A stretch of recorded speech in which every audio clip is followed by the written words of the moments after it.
des derniers mois, les auteurs Lynn Turcotte et Paul-André Simard ont visité plusieurs régions du Québec afin de s'inspirer pour l'écriture d'un recueil qui s'intitule « Une plume en duo ». Et fait intéressant, la côte de Beaupré et l'île d'Orléans sont dans la mire. Nous les recevons aujourd'hui pour nous parler de ce recueil. Bonjour. Bonjour. Ça va bien? Oui, très bien. Tout d'abord, ça va bien, merci. J'aimerais savoir comment vous vous êtes rencontrés, M. Simard. On s'est rencontrés de façon inattendue en faisant du bénévolat. OK. Nous étions à Nez-Rouge tous les deux. Ah oui? Et puis, on s'est parlé cette soirée-là, et puis on a continué à se parler sur Internet, et on se parlait en termes très poétiques et très romantiques. Et puis, j'ai découvert tout à coup qu'elle écrivait. Elle avait déjà écrit de la poésie. Et moi, c'était un terrain inconnu ou presque, sauf une poésie que j'avais déjà faite. Et en s'écrivant comme ça, on s'est rendu compte qu'on avait tous les deux un intérêt au niveau des écrits, de l'écriture et en particulier de la poésie. Je sais que c'est pas votre premier recueil. C'était des thèmes plus axés sur les images qu'on avait après une épreuve, je crois. Ça, c'est mon deuxième livre. Votre deuxième livre? Mon premier livre, c'était aussi un recueil de poésie. Moi, j'ai navigué quand même 6 ans sur le Saint-Laurent, ici dans la région, entre Baie-Saint-Paul et un peu plus loin, dans la région de Portneuf. Et puis, j'ai toujours été vraiment attirée par la beauté des détails, par la beauté de l'eau, le bien-être, le ciel bleu. J'ai toujours été vraiment très, très, très touchée par ces beautés-là.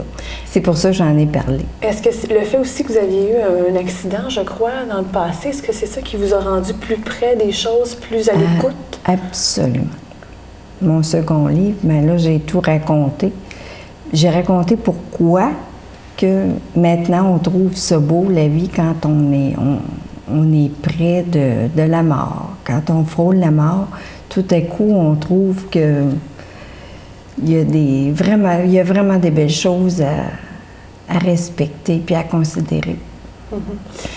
C'est effectivement, on passe plus près des choses, on fait plus attention aux choses. Pour ce qui est du recueil qu'on a entre les mains, vous me disiez que c'était le haïku. Qu'est-ce que c'est au juste cette technique-là? Le haïku, c'est une poésie de type japonais. OK. C'est une poésie courte en 3 lignes, en 3 phrases, qui veut dire, c'est vraiment concentré. Les mots sont choisis, ça veut dire exactement ce qu'on ressent, ce qu'on voit, puis toujours en assimilant aussi un effet de la nature. Il doit y avoir toujours quelque chose de la nature dans le texte. OK. Qu'est-ce qui vous a donné le goût de faire ce recueil-là sur les paysages, sur la nature? Premièrement, notre rencontre nous a fait découvrir qu'on était 2 amants de la nature, mais d'une nature différente. Moi, ça fait 45 ans que je circule dans la nature, dans la forêt. Vous êtes aussi un professeur d'éducation physique. Exactement, j'enseigne. Donc, c'est important pour vous de faire de l'activité? Tout en faisant de l'activité, je prends soin de bien analyser la nature, la comprendre et de m'imprégner dedans le plus possible. Et c'est ce qui a fait que nous avons décidé de faire une toile poétique ensemble, c'est que je trouvais ça important de redonner à cette nature-là ce qu'elle m'a donné depuis 40 ans. Alors, je tenais à en parler, à dire qu'est-ce que je ressentais dedans. Et puis, ça m'a fait voir aussi un autre côté. Je ne connaissais pas tellement le côté de l'eau, plus le côté des montagnes et des sentiers.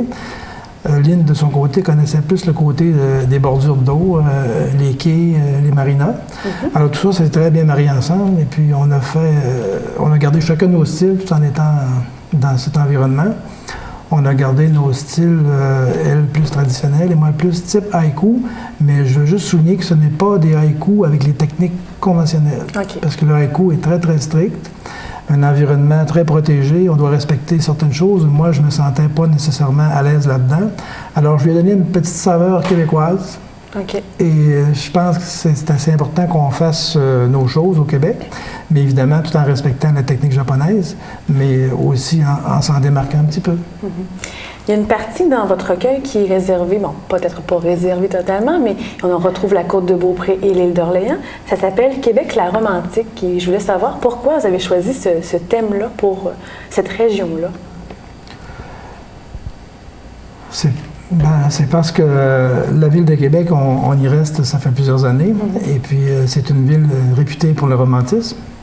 Et puis, les coups de cœur qu'on y a, ce sont des lieux où on a écrit des choses très romantiques et très poétiques.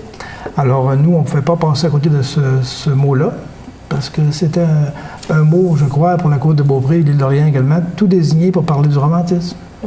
Et comment vous écrivez? Est-ce que vous écrivez chacun de votre côté, ensuite vous mettez ça ensemble, ou vous êtes vraiment tout le temps ensemble dans l'écriture?